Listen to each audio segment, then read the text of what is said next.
with that said, we will dive into the questions to the Monday conversation. Jason, I am not going to hold it against you that you did not get in first. Anita, I believe, is still in Switzerland.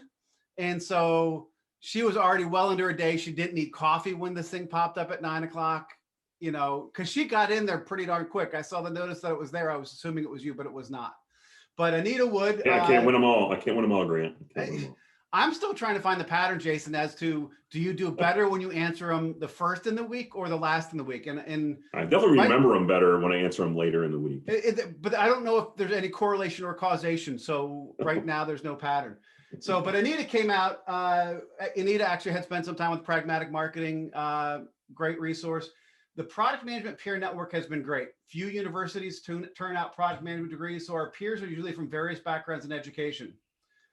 This provides a great deal of diversity of thought that can both challenge and add to what you already know and experience. This ultimately creates growth, both professionally and personally. Actually, that was you, wasn't it?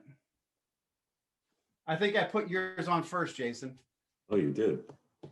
You didn't come in first, but I put yours first when I was building it. Steve's Grant's favorite, teacher's pet.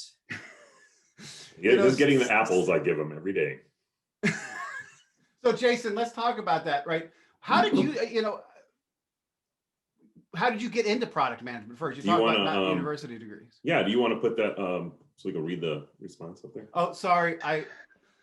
The other thing, John Guttrell, I've been playing with so I can be a participant. Can you see that? Yeah. Jason? All right. Full screen, whether we can see it, I don't know. Well, that's with going with the gallery, it's tough. This is the concept of So peers from different backgrounds and educations, right? Yes. Provides a great deal of diversity of thoughts that can challenge and add to what you already know and experience. How much of your peer network is from the coworkers? Very little, actually. So yeah, most of my peer network has to do with more kind of regional, but also, like I said, everybody here. I just think that it's important to have a peer network in product management because, like I said, unlike a lot of things, for example, computer science or accounting, there's not a long history of degrees in product management. And so there's not a lot of consistency of background. And so what ends up happening is we all become product manager from different backgrounds in economics and art and things of that nature, which makes it for a very interesting dynamic network of ideas and perspectives. And so I think that's one of the most valuable things from having a network specifically in product management. It's interesting you say that. I remember interviewing something. I was a VP and I was interviewing for a director position.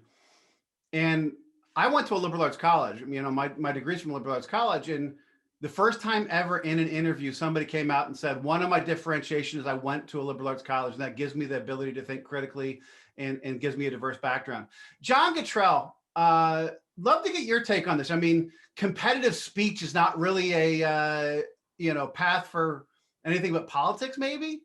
Yeah, so that's a little inside baseball. My undergrad's in political science. My grad work is in geography.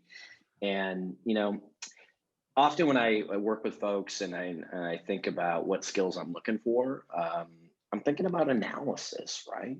Can you see unstructured information and put it in context? And I've had the luxury of hiring technologists. I've had the luxury of hiring professional product folks. If I'm given the choice, a product person or someone that knows the domain, I'm going to pick the person that knows product from a best practice because I can teach them. They can learn. They can learn. If they've got the skills, they can learn. Let me ask you: when you take it outside of the people who you hire, work with, and bring it into this trusted peers, there's names that I'll throw out, but you know who I'm talking about. How is there something specific you see that's common in their backgrounds? Is it diversity that's important? When you look at that close network, the trusted circle. What I look for is people that have failed and learned from it, right? And it's not a background. You see it on their resume. You can see progress over time. But when you get really lucky is when they're willing to invest time with you, that they're empathetic with maybe being junior or not knowing something.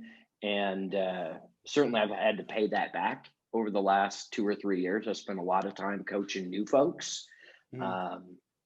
And back to your question about, what kind of skills, if I had to say a degree, give me an anthropologist all day long, because you know what?